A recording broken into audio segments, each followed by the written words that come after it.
আজকে যাই হোক, আজকে শান্তশিষ্টই ছিল, আজকে বেশি কিছু করেনি।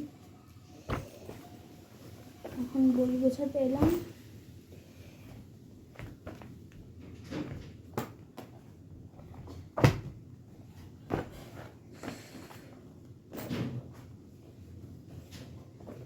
বৃষ্টি হচ্ছে আজকে, সকালবেলা খুব বৃষ্টি হলো, তারপরে এখন দেখছি ঝলমল করছে। আমি আজকে উঠেছি প্রায় 5:30। দুপুরবেলা ঘুমিয়ে পড়ছি, ছেলেটাকে নিয়ে পার্কে যেতে পারছি না, আবার এক একদিন তো বৃষ্টি করে দেরি হয়ে যাচ্ছে। টিফিন তো দিয়েছি পরোটা, একটু ফল দিয়েছি, আলু ভাজা দিয়েছি, জানি না খাবো কিনা।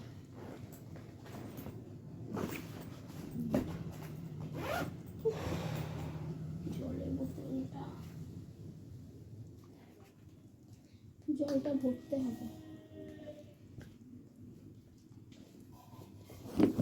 এটা দিদা দিয়েছে, মানে আমার মা ওকে দিয়েছে, বললাম এটা বাড়িতে রাখবে না। ঠিক আছে চলো মানে এগোই।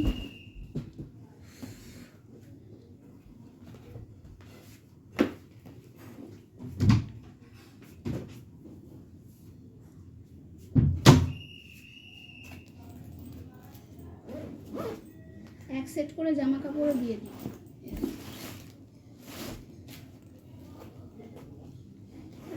ওয়াইপারও দেওয়া যায়, কিন্তু ওয়াইপার দিই না, ও বের করে খুলে খুলে নষ্ট করে ফেলে। রুমাল থাকে। এই গেটটা বন্ধ কর, গেটটা বন্ধ কর, দাদা বেরিয়ে যাবে, গেটটা বন্ধ করো। যাও।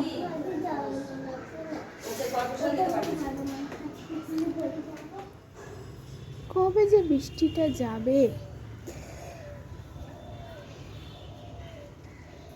ভাল লাগে না, বুঝছো? একটু আগে চমচম করছিল রোদ, এখন আবার বৃষ্টি। আজকে টাইমেই সব কুলিয়ে গেছে। ভেবেছি ছেলেকে সকালবেলা খাওয়াবো, খাইয়ে খেতে দেবো আর কি, স্কুল যাওয়ার সময় দুধ বিস্কুট খেয়ে যায়, একটা ভারী টিফিন দিই, আমি বাকি কাজগুলো সারবো। তো এই যে আজকে মঙ্গলবার, বজরংবলী দর্শন করিয়ে দিলাম তোমাদের একটু। ওই দেখো আমার লাড্ডুটা নিয়ে যাচ্ছে, কি সুন্দর, ওরা পড়ে যাবে লাড্ডুটা, ওই দেখো উড়ে চলে গেল। আমি আজকে খুব খুশি। ওইখানে রেখে খাবে, এটা ওই কাকিমাদের বাড়িতে টবে রেখে খাবে। দেখো ওদেরও কিরম বুদ্ধি, একটা ঠিক সেফ জায়গায় রেখে খাও। আমি ওকে সেফ জায়গাতেই দিয়েছি, কিন্তু আমি ঘুরঘুর করছি তো, এই বাসন টাসনগুলো আর কি, ঠাকুরের খাওয়া বাসনগুলো ধুয়ে উবুর করবো, ওই জন্য ও ওখানে নিয়ে গিয়ে খাবে। খুব খুশি আমি আজকে, দেখো খাচ্ছে। ঠাকুর ঘর পুরো পরিষ্কার করে ফেলেছি, এখানে সব বাসনগুলো মাজতে হবে, বৃহস্পতিবারের আগে মাজিয়ে নেবো। এই যে আজকে না রান্না বান্না হাঁপিয়ে গেছি বাবা, আজকে যেহেতু মঙ্গলবার। এই যে কতটুকু খাই দেখো, তাও রোগা হতে পারি না। কী করে যে আমি রোগা হবো, একটু হাঁটাহাঁটির দরকার, বাট ওটাই হচ্ছে না গো। থেকে অনেকক্ষণ চলে এসেছি, এসে আজকে ছেলে বললো যে আমি ঘুমাবো, আমি ঘুম থেকে উঠে খাবো, আমার ভীষণ ঘুম পাচ্ছে। হয়তো স্কুলে খুবই মানে হুড়োজুড়ি করেছে আজকে। আর একটা সময় কী হচ্ছে, আমি দুপুরে ঘুমিয়ে পড়ছি, বিকেলবেলা ওকে নিয়ে বেরোতে পারছি না, এবার ও সন্ধে অবধি ঘুমাচ্ছে, এবার আর রাতে ওর ঘুম আসছে না। তো কালকে তো 12:30 বেজে গেছে, এবার খাবার দাবার ওর হজম হচ্ছে না, ওই জন্য খুব মানে প্রবলেম হয়ে গেছে একটু। তো এখন ঘুম থেকে উঠে আমি ওকে খাওয়াবো, তারপরে আজকে আমি বেরোবে বিকেলবেলা, বৃষ্টি চলে গেছে না। তো এখন ড্রেস ফ্রেস চেঞ্জ করবো, এখনও চেঞ্জ করিনি, বসেই আছি, এই করবো সেই করবো, এই চেঞ্জ করবো এইসব ভেবে। চলো আমার পরে আসছি।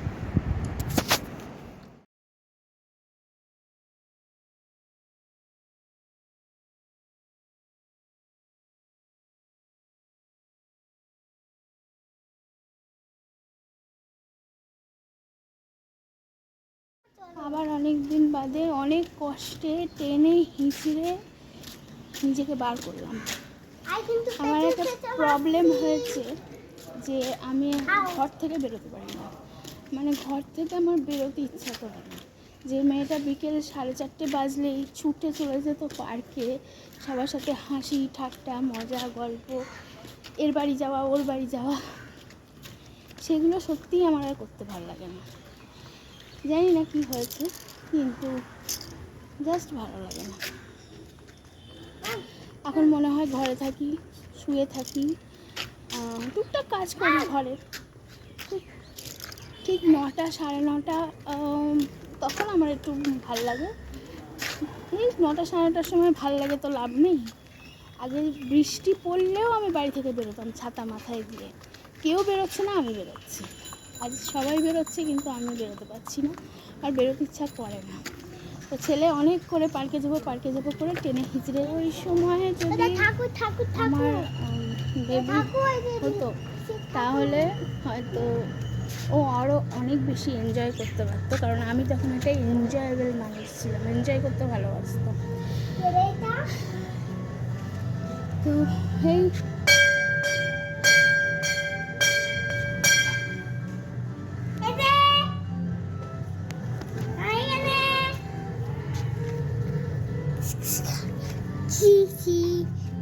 ফোকাস নিচ্ছে না কেন?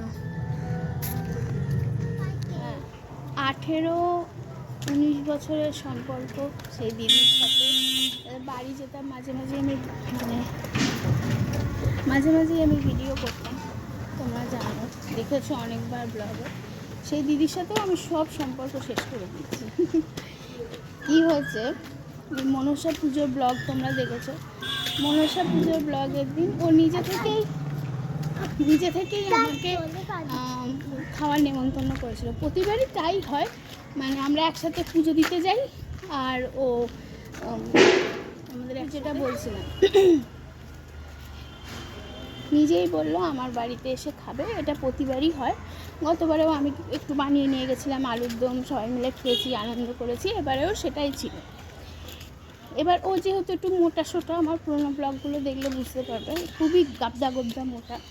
দুপুরবেলা যেহেতু ও রিক্সা পাবে না, বাড়ি আসতে পারবে না, তাই তুমি আমাকে নেমন্তন্ন করেছো, করে তুমি যাদের বাড়ি গেছো তারা বলছে খেয়ে যাও, তুমি সেখানে বসে পড়লে। তারা আমাকে বলেনি, কারণ আমাকে বলার কথাও না, আমাকে চেনে না জানানো। তোমার কি এটা উচিত হয়েছে? আমি কোনো কথা না বলে ওখানেই সম্পর্ক শেষ করে দিয়ে চলে এসেছি। এমনকি তাদের নাম্বারও ব্লক লিস্টে করে দিয়েছি। জানি না কী করে পারলাম, কিন্তু পারলাম। আমার কোনো অনুশোচনাও নেই তার জন্য। যেখানে আমার ভ্যালু নেই আমি সেখানে আর নেই। আমি পশু পাখি কুকুর বিড়াল নিয়েই থাকবো। আর এই টাকা, আর এইমাত্র না 10-15 মিনিট হলো ফিরেছি। ড্রেসও চেঞ্জ করে নিয়েছি, মানে এত গরম লাগছে। আর আমার একটা নাইটি ছিল, সেই নাইটি আমি খুঁজে পাচ্ছি। হ্যাঁ ঠিক আছে, ওই খাতাগুলো বার কর। আর এই যে ছেলেকে এখন বসাতে দেখো কি করেছে, এটা দিয়ে এটা ম্যাচ করেছে, এটা ম্যাচ করেছে। গরমকালে যারা চশমা পরো না, তাদের যে কি কষ্ট। নিজেরটা কোথায়? রাস্তায় তো চশমা খুলতে পারি না। মামা এই এই তো